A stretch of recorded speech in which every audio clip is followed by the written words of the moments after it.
Deep Fritz versus Vladimir Kramnik. Black to move, how should black play? The game could have ended with King g8. However, after knight g6, bishop takes b2, queen d5, king h7, knight f8, king h8, knight g6. White draws. However, Kramnik's next move, queen e3. Whoa, that's a blunder. It came as a big surprise and was described as possibly the blunder of the century and perhaps the biggest blunder ever by Susan Polgar, as Kramnik incredibly overlooked what move. With mate to follow. Right? In 1. Deep Fritz immediately ended the game queen h7.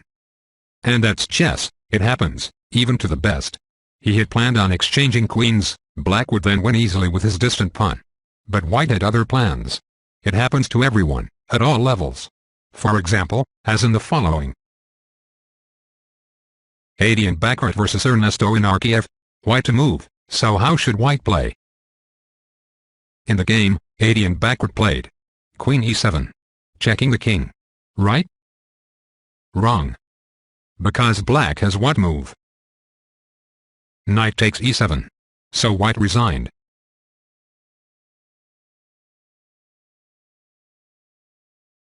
Alexander Beliavsky versus Leif Erlend Johannessen, played in Linners 2002.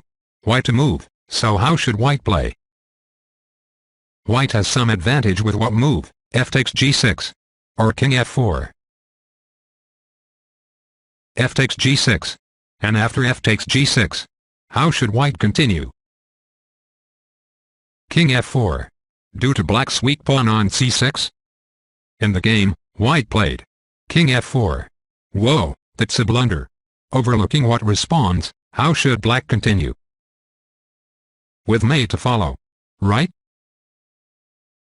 In 1. Queen b8. It's mate. Viswanathan Anand versus Garry Kasparov. The final game of the Credit Suisse Masters, 1996. Kasparov gradually built a positional advantage, and so how should black continue? Knight takes c3. Or queen takes e3. Kasparov played queen takes e3. Whoa, that's a blunder. Overlooking Anand's subsequent move, which is what move? Queen takes e3. Or queen takes g4. Queen takes g4. Yeah. Good move.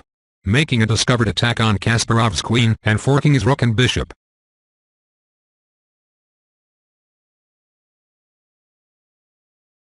Our last example comes from both of the world's highest-rated players in the 2012 Grand Slam Masters final, Magnus Carlsen versus Levon Aronian in Sao Paulo. White to move, so how should white play? Carlsen played bishop f4. Whoa, that's a blunder. Because black has what move? Rook 8 takes f4. And after g takes f4, how should black continue? Knight takes f4. And following, rook g1. How must black play? Queen takes h2. King takes h2. Right? With mate to follow. Right? In 1 rook h3. Here, however, Aronian returned the favor with bishop c3. Whoa, that's a blunder. Allowing white back into the game. Aronian had seen rook 8 takes f4. G takes f4. Knight takes f4. Rook a8. Since both king f7 and king h7 lose to the knight fork. Knight g5. However, here black has what move? Bishop f8. Yeah. Good move. It ends white's brief counterattack and leaves white defenseless to the mate threat.